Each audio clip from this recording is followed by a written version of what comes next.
setiap individu itu dalam menanggapi masalah itu mungkin ada yang bodoh amat, ada juga yang baper, kebawa ke perasaan sampai kepikiran Ustadz.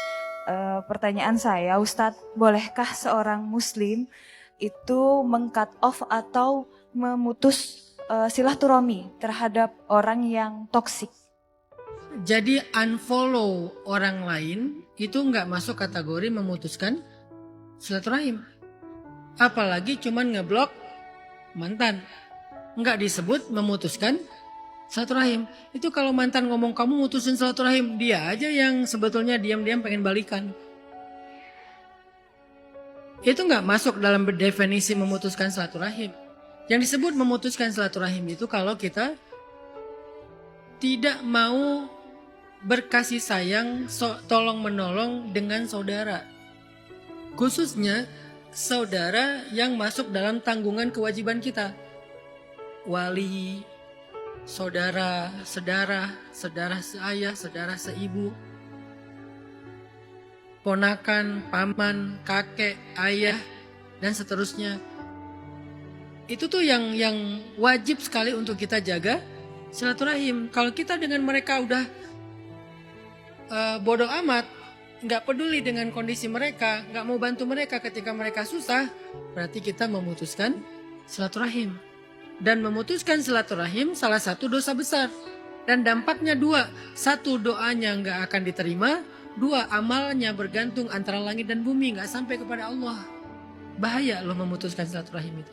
Amalnya kegantung, doanya juga kegantung. Kan nggak keren kita hidup kalau doa kita nggak diijabah gara-gara kita tadi bodoh amat sama keluarga sendiri. Tapi dalam kasus tertentu ketika kita membuat jarak dengan keluarga kita karena dia toksik, soalnya kalau ketemu nanti malah ribut, kalau ketemu malah nambah dosa, kalau ketemu malah kita dibully, kan ada tipe yang kayak gitu ya, walaupun keluarga dekat kita gitu ya. Lalu kita jaga jarak, kita nggak ketemu sama dia, nggak intens berkomunikasi dengan dia karena kita menghindari mudarat.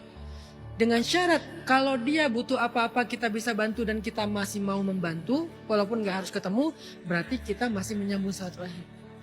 Karena silaturahim tidak harus selalu ketemu. Silaturahim itu bukan bertamu, bukan ketemu, bukan hanya komunikasi dan saling sapa. Kalau itu lebih banyak mudaratnya, nggak apa-apa dihindari. Tapi syarat utamanya masih berkasih sayang, namanya juga tali kasih sayang.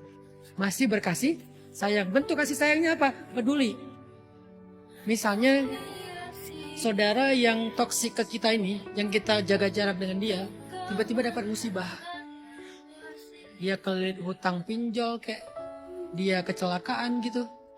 Terus kita bisa bantu dia, ya bantu-bantulah untuk pengobatan dia di rumah sakit mungkin, bantu-bantu untuk pelunasan hutang daripada dia dikejar-kejar debt collector misalnya, kita bisa bantu nih. Kita bantu dia, walaupun kita nggak ketemu dengan dia, kita nggak komunikasi intens dengan dia, tapi kita tetap bantu, berarti kita menyambung silaturahim. Karena hakikat sambung silaturahim itu saling peduli, saling menolong, bukan saling menyapa. Menyapa itu dalam kondisi normal, oke.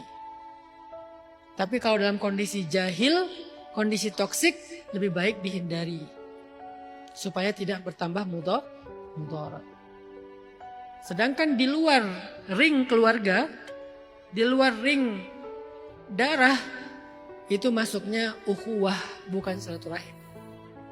Nanti fikihnya fikih ukhuwah, fikihnya suhbah, fikihnya bi'ah. Ada banyak fikih di situ.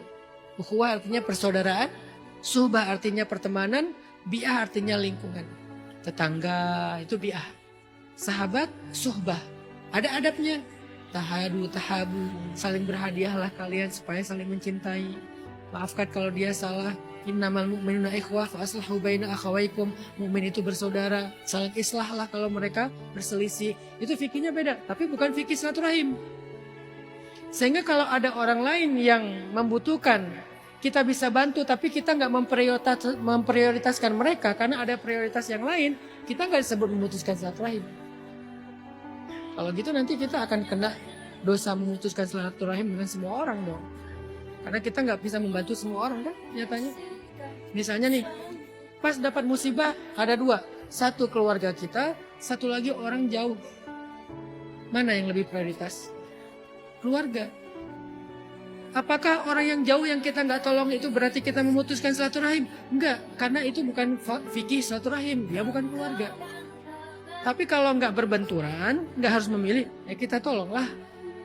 Kita saling menolong dengan semua manusia kan gitu kan? Tapi tetap zawil kurba kata Allah. Perhatikan dulu keluarga, kerabat. Kurba itu korobah, yang jadi bahasa Indonesia kerabat. Kaum kerabat artinya zawil kurba.